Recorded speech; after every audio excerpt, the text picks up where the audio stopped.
શ્રી ગણેશાય નમઃ. નમસ્કાર દર્શક મિત્રો. મંગળ વક્રીથી માર્ગી બને છે. એ તમારી સિંહ રાશિને કેવું ફળ આપનારા થશે? મંગળ માર્ગી ક્યારે બનશે? શું તમારી કુંડળીમાં મંગળ દોષ છે? તે તમે કેવી રીતે જોશો? તેમજ મંગળ દોષનું નિવારણ કરવા માટે તમે શું કરશો? તેના ઉપાય કયા છે? બીજું કે મંગળના જપ કયા કરશો અને કેટલી સંખ્યામાં જપ કરવાના એ વિશેની માહિતી આપણે જોઈશું. તો રાશિ સિંહ રાશિ, અક્ષર મટ.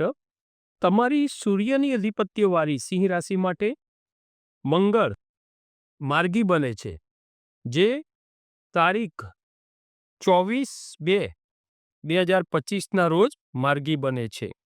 24/2/2025 સોમવારે બપોરે 1:44 મંગળ માર્ગી બને છે. એ તમારી રાશિ માટે 11મા ભાવથી થશે. 11મો ભાવ એટલે લાભો ભાવ. અહીંયા તમને માર્ગી મંગળ મિથુન રાશિમાં બને છે. તમારી રાશિથી 11મા લાભો ભાવમાં તમારી 11મી જે ભાવ છે તમારી રાશિથી એ 11મો ભાવ લાભો ભાવમાં લાભ સ્થાને તમારા આર્થિક લાભ વધારે.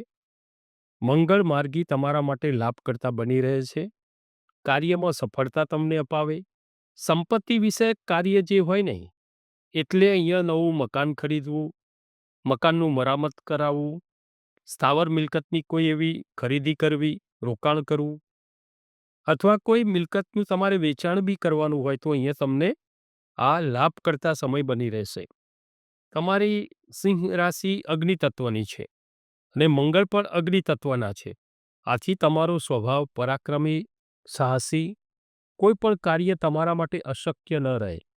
એવું કહેવાય છે કે તમારી રાશિનો ગુણધર્મ પથ્થર પર પણ પાટું મારી અને તમે ગમે તે રીતે આવકના સોર્સ ઊભા કરી શકો. એટલે કે બહુ ખંતીલો સ્વભાવ. અહીંયા કામ કરવાની ધગશ અને કાર્યશક્તિ અહીંયા તમારી પ્રબળ જોવાય. જો તમારી જન્મકુંડળીમાં તમારી ખોલીને જુઓ, તમારી જન્મકુંડળી એમાં જો તમારે મંગળ દોષ છે કે નહીં એ તમારે જાણવું હોય તો કુંડળીમાં મંગળ 1, 4, 7, 8 અને 12મા સ્થાને, ફરીથી કહું 1, 4, 7, 8 અને 12મા સ્થાને જો મંગળ હોય તો તમારી કુંડળીમાં મંગળ દોષ ગણાય. તમારી કુંડળી માંગલિક ગણાય. અને જો માંગલિક કુંડળી હોય તો તમે શું અનુભવો? તો સૌથી પહેલું તો તમને ગુસ્સો બહુ આવે, લગ્નમાં વિલંબ જોવાય, ઘરમાં ક્લેશ, તણાવ, ઝઘડા, કંટા બધું જ ચાલુ રહે. એક જ સેકન્ડમાં ગુસ્સો આવે ને 1 સેકન્ડ પછી કશું નહીં. એ 1-2 મિનિટ જે છે ને એ થોડી સંભાળી લેવી પડે. પછી તમે સોરી પણ કહી દો. આવું બની શકે મંગળના લીધે. બીજું, કર્જ વધારે. મંગળ જે છે ને એ કર્જ, કેમ કે ઋણ હરતાય છે ને ઋણ કરતાય છે. લોન વધે, લોન વધી જાય. અહીંયા મિત્રોથી, ભાઈઓથી ખાટા સંબંધ રહે. સંબંધો, મિત્રોમાં દોષો જોવાની ઈચ્છા થાય કે ભાઈ આનો આ દોષ છે, આમાં આ ખામી છે, ખામીઓ શોધો. ભાઈઓના પણ સંબંધ, એની પણ અસર થાય ભાઈઓના સંબંધમાં. હવે આવું જો થતું હોય તો તમારે તેનો ઉપાય શું કરવાનો? જેનાથી મંગળનું શુભ ફળ પ્રાપ્ત થાય, મંગળ દોષનું નિવારણ થાય, એ માટે તમારે મંગળ શાંતિ યજ્ઞ કરાવવો જોઈએ. બીજું કીધું છે કે લાલ વસ્ત્રનું દાન કરવું, કેમ કે મંગળનો પ્રિય કલર જે છે ને એ લાલ કલર છે. આથી લાલ ચીજોનું દાન, લાલ પદાર્થોનું દાન કરવું, લાલ વસ્ત્રનું દાન, લાલ કલરની મીઠાઈનું દાન કરવું, શક્તિ મુજબ દાન, દક્ષિણા સાથે દાન કરવું. દક્ષિણા વગર આપેલું દાન ફળીભૂત થતું નથી. ત્રીજું કીધું છે કે તપ કરવું. તપ એટલે ઉપવાસ રાખવો. મંગળવારે ઉપવાસ રાખવો, ઉપવાસ રાખીને વ્રત કરવું.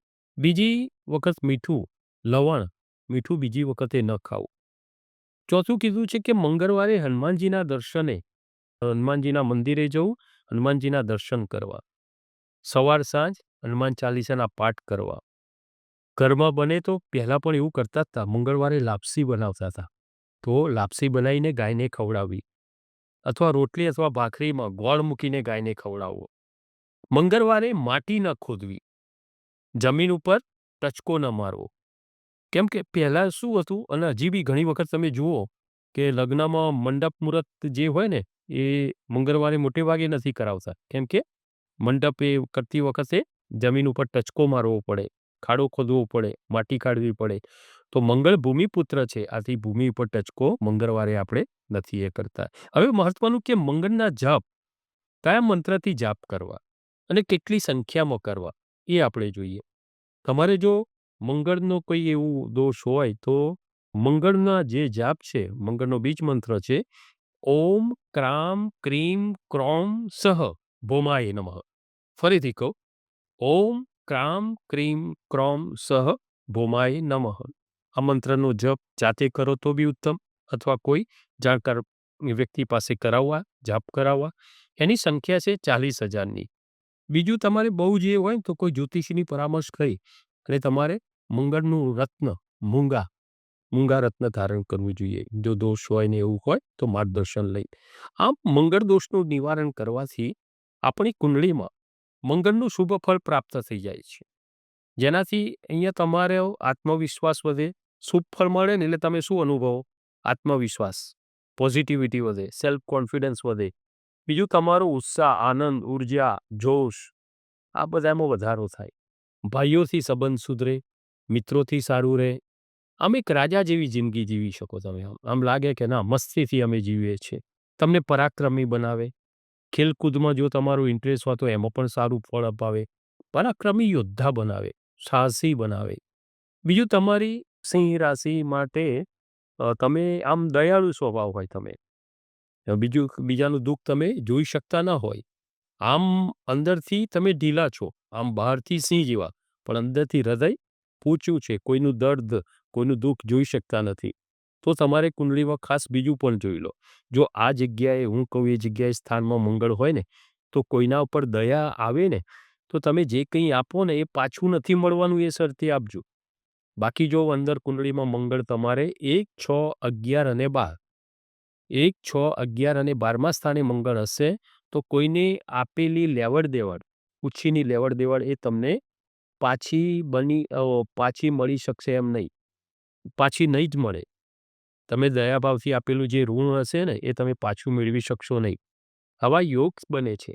આપેલું ઋણ તો પરત તમે લઈ શકતા નથી. સામેલાને આ પાછું આપવું હોય તો પણ એને એવા યોગ બને છે, સંજોગો બને છે કે પાછું આપી શકતો નથી. તો તમારે સિંહ રાશિ માટે વક્રીથી માર્ગી બની અને ભૂમિપુત્ર મંગળનું ફળકથન શું હતું કેવું કે રહેશે, એ માર્ગી બનીને તમને કેવું ફળ આપનારા થશે, તેમજ તમારે શુભ મંગળનું ફળ મેળવવા શું શું ઉપાય કરવા તેની માહિતી આપણે જોઈ. નમો નારાયણ.